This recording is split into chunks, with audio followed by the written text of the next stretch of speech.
잊을만 하면 발생하는 은행 강도 사건 또 발생했습니다. 이번에는 충남 당진의 한 농협인데요. 벌써 올해만 6번째 은행 강도 사건입니다.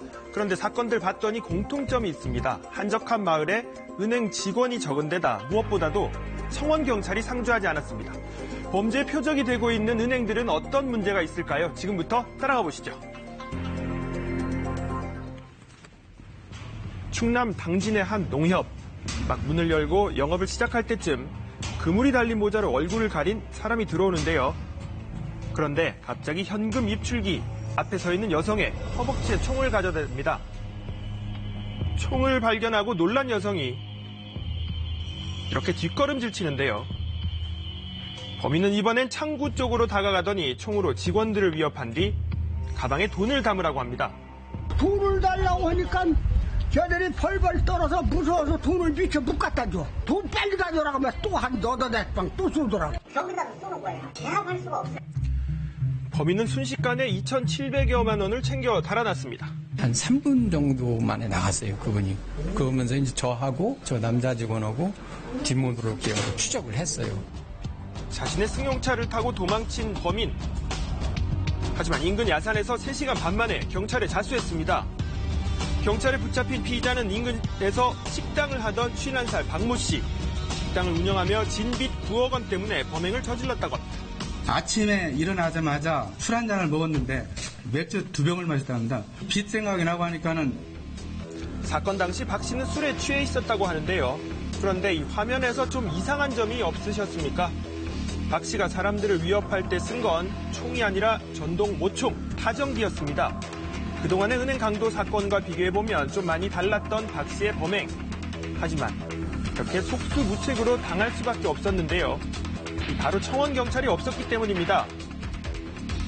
보통 은행마다 경비 인력이 다 있다고 생각되시죠? 하지만 경비 인력을 반드시 고용해야 하는 시중은행과 달리 지역, 농협이나 새마을금고 등 비은행권 금융기관은 청원경찰을 두는 게 의무가 아닙니다.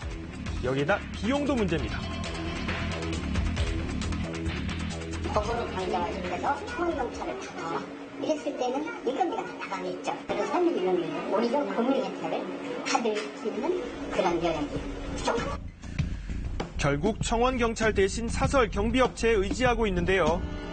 책상 밑에 있는 이 빨간 버튼을 누르면 경비업체와 경찰이 출동하는 시스템입니다. 이번 범행 시간에 걸린 시간은 3분 남짓. 하지만 관할 경찰서에서 은행까지 걸리는 시간은 차로도 10분 이상이었습니다. 저희가 그 은행을 특별히 관리하는 건 없어요. 배정이라든지 폐점 시간, 그 시간대 위주로 저희가 이제 근무를 지정해서 순찰을. 올해만 벌써 6번째인 은행 강도 사건. 그런데 6곳에는 공통점이 있습니다. 모두 청원경찰이 없는 소규모 지역 농협이나 새마을금고 등에다 직원이 적은 곳이었는데요. 그렇다면 다른 곳들의 상황은 어떨까요? 충남 서산에 있는 한 수협. 직원은 5명만 근무 중이고 이곳 역시 청원경찰은 없습니다. 아니면 저희 경비업체도 운영하고 있거든요. 연결이 되면 곧바로 경찰을 바로 연결이 되거든요. 이처럼 지방 소도시의 농협, 수협, 새마을금고 등은 사설 경비업체에 경비를 맡겨두는 사정인데요. 대신 본사에서 주기적으로 직원들을 대상으로 교육을 시켜서 청원경찰 역할을 대신하고 있다고 합니다. 교육을 받아요. 현장에서 실험을 하고 다시 충전해서 주고 가요. 그렇다면 서울은 과연 어떨까요? 서울 시내 한복판에 있는 한 새마을금고입니다. 직원이 10명에 육박하는 나름 큰 규모인데요. 그런데 청원경찰은 역시 보이지 않습니다. 청원경찰 예약본이에요. 저희 소장님 등록 때 저희도 이제 분담을 해줘서 이런 식으로 해라 하는 그런 역할 분담을 했어요. 이곳 역시 직원들이 청원경찰 역할을 대신하고 있었는데요. 또 다른 서울의 소규모 은행들도 살펴봤습니다.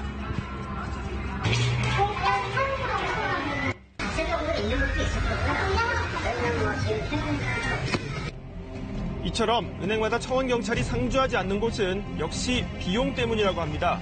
특히 전문적인 경호 직원을 채용할 경우 비용 부담이 만만치 않기 때문입니다.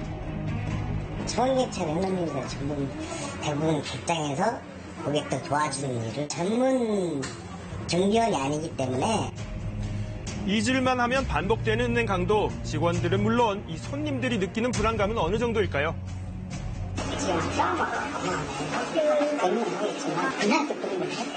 카메라 있을 뿐이지 뭐 보고만 있는 거 불안한 거 아니죠. 자, 전문가들은 범죄 예방을 위해서라도 청원경찰이 꼭 필요하다고 지적하고 있는데요. 무력으로 대응할 수 있는 보안요원이 존재한다는 것 자체가 시각적으로 범죄의 의지를 꺾는 예방 효과를 보여준다고 생각할 수 있습니다. 비용 문제 때문에 우선순위에서 밀리고 있는 청원경찰. 은행만큼이나 안전이 최우선인 병원 응급실에서도 청원경찰 배치를 의무화하는 법안이 발의돼 있는데요. 시청자 여러분들은 어떻게 생각하십니까?